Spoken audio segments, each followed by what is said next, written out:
August the 12th also fell on a Sunday in 1956 when I was born a little bit after noon. I'd already been to church that day in vitro and have not missed many Sundays since.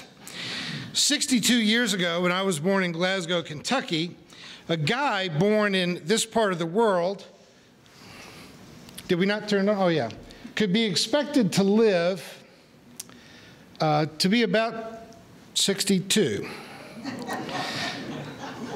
Were it not for antibiotics, I probably would have died at the age of 16, and even after surviving pneumonia, I likely would have had a heart attack or a stroke a few years ago because that's been forestalled by the number of blood pressure pills that I take. I don't think I need them, but you all seem to be happier when I take them. Without the medical and nutritional advances of the past 3 generations, I would now be at the point of life where you would no longer buy a new suit and maybe not even buy green bananas. But people are living longer, and if I can succeed in continuing to stay out of the crosshairs of my critics, I may reasonably expect to live another 20 years. A fact that not only disappoints the readers of my newspaper columns, but it also presents a certain challenge to balancing the books of Social Security and my church pension fund. The developed world has obviously benefited the most from these life-saving sciences, but thankfully, as you can see, people from every walk of life, even very impoverished countries, have all benefited from much longer lifespans than they enjoyed just 50 years ago. Now, life expectancy can be a very funny thing. Man's best friend may grow old and die in just 10 or 15 years, whereas a seemingly worthless box turtle can expect to live for as much as 50 years, while some breeds of parrots go on squawking for 100 years or more, though you shouldn't count on that in all cases. For no good reason, certain edible clams can live for 500 years. Now, my daughter and her amazingly beautiful tribe of friends, whether they act like it or not, are all turning 30 this year, and they are quite irrationally upset by that fact. Time does not tend to compliment any of us. I was a runner for many years, and when I drive down the road and see someone out jogging in the morning, I still miss it. I still wish I could just pull over and join them, but I can't do it anymore. And when I am called upon to do physical labor, I realize that time has taken a great deal of strength and stamina from me. But folks, the mortality rate is 100%. And yet we never seem to get tired of denying that most obvious and basic of facts. People my age still refer to themselves as being middle-aged. And I think, how long do you think you're going to live? You're not an Arctic clam. But we live in a culture that has come to fear aging and to worship youth. I'm very fond of what the president of Revlon said several years ago. He said, in the factory, we manufacture cosmetics, but in the store, we sell hope. It's estimated that as much as $16 billion is spent in the United States every year for various surgeries and treatments to fight aging and to look more attractive. Much of which, you have to admit, is aimed at women, who are now paying for more than 300,000 breast augmentation surgeries per year, 250,000 liposuctions, and even 20,000 butt lifts or enhancements. There are no PowerPoint images to go with this part of the sermon. But to put that into perspective, that is 2.5 times what it would cost to make college tuition free for everyone that wanted to go to a state university. So when the final chapter is written about the decline and fall of the American empire, surely there'll be at least a chapter devoted to the fact that we spent more on silicone than we spent on education. Ashton Applewhite wrote in his book, This Chair Rocks, a manifesto against ageism, he writes, "The sooner that growing old is stripped of reflexive dread, the better equipped we are to benefit from the countless ways in which it can enrich us." The mortality rate is 100%, and that unchanging fact simply should not frighten us, nor should we allow it to fill us with dread. I liked being young. I liked it when I could jump on my 3-speed Stingray bicycle and ride 50 miles to Mammoth Cave National Park just to buy a hot dog and a Coke. I liked being able to stay out all night and still go to work the next day. But there were things not to like about being young, and there are things to like about every season and stage of life.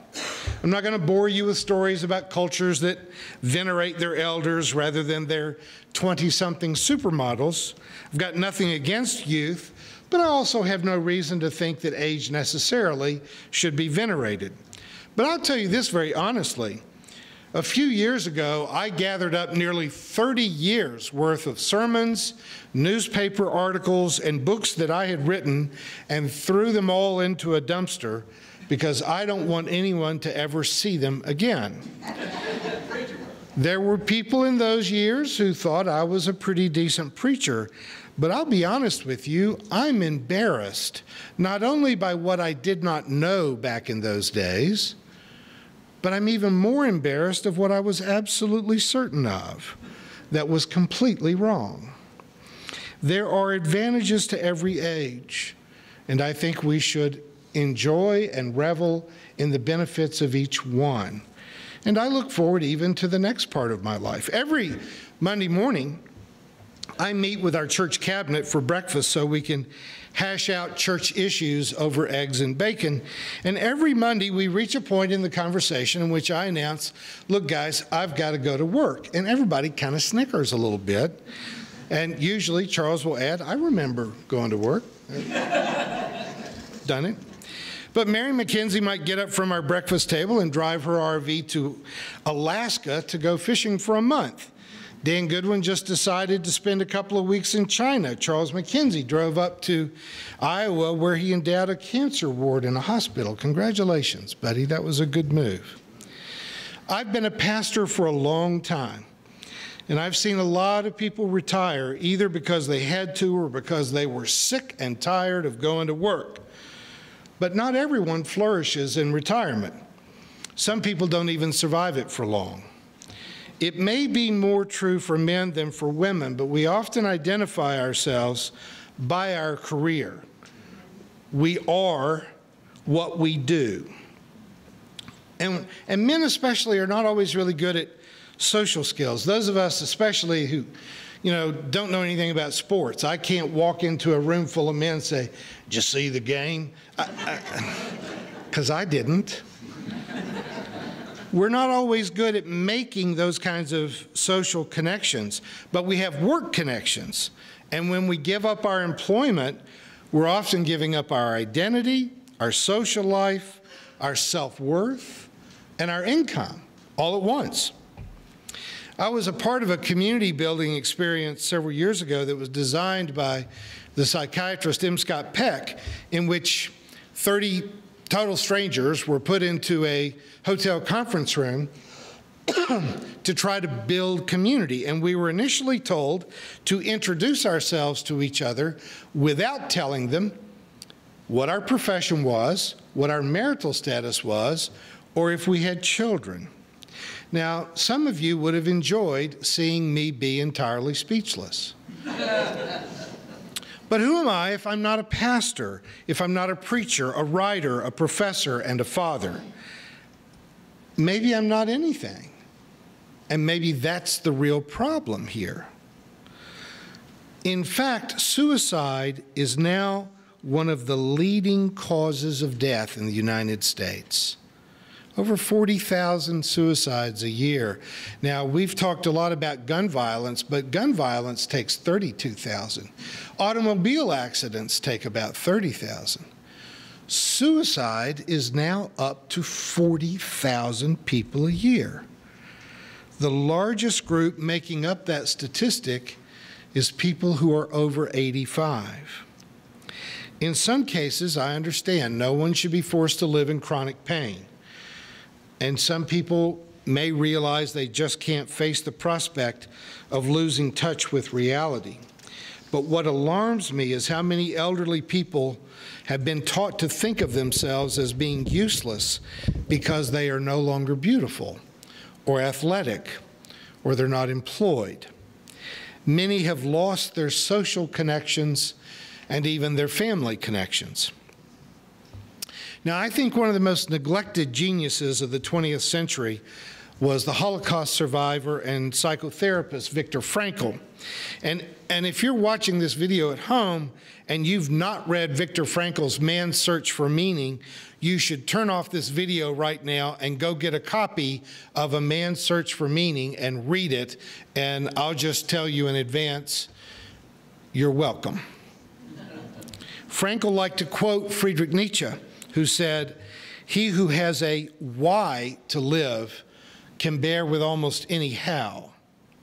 Frankl explained, "I can see in these words a motto which holds true for any psychotherapy.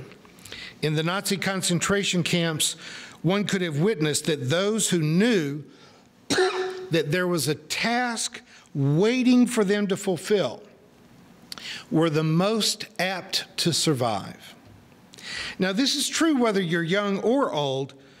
You really should have a conscious why to live, but especially as you approach retirement. You need to have a plan that is more than watching TV and wondering when the kids are going to come see you. Time does not necessarily make you wise. Time can leave you behind in the dust of ancient prejudice and myth, while it doesn't exactly flatter your appearance either. If you find yourself being annoying to everyone around you to the point that there really is no one around you, that may be on you. If you're going to be an angry old man, you need to at least be witty about it. Do not use guilt or pity to get young people to gather around your rocking chair, but pull your rocking chair up to someone in your own peer group. If you find that you do not enjoy the company of older people, what makes you think that younger people are going to be inclined to enjoy your company?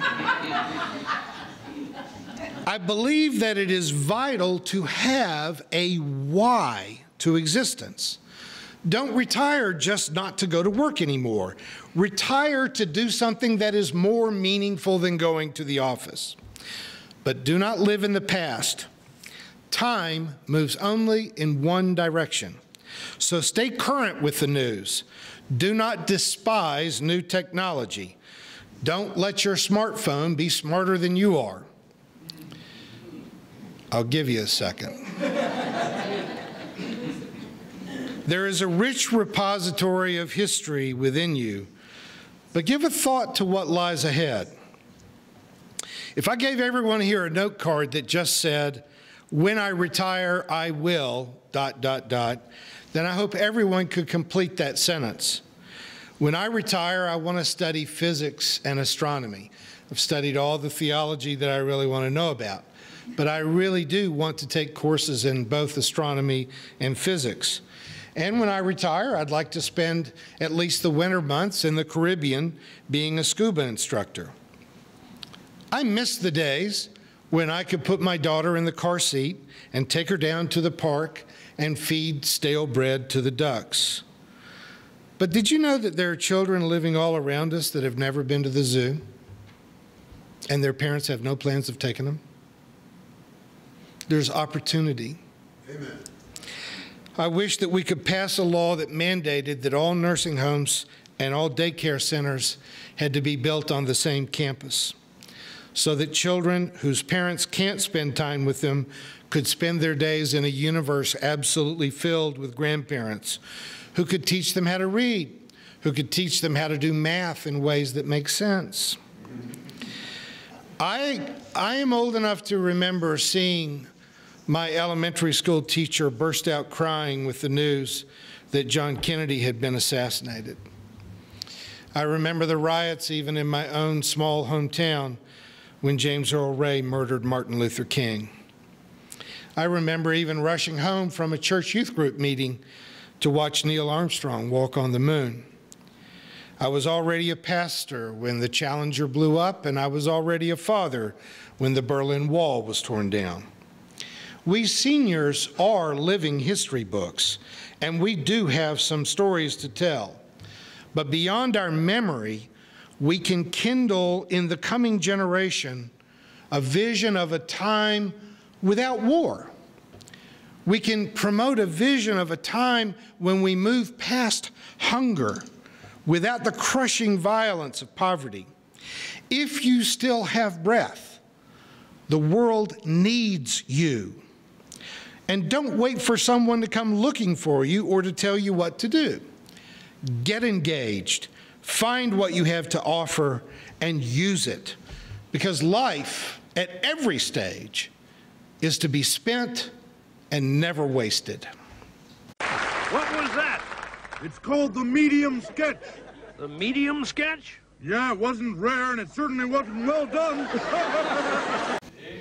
Thanks. Thank you for watching our videos. We are entirely dependent on the donations of our listeners and members. We hope that you find this content to be important enough to help us to keep offering these videos to the public at no charge by becoming a regular contributor. Please click on the donate button on our website at www.spfccc.org. Thank you for your support of progressive religious programming.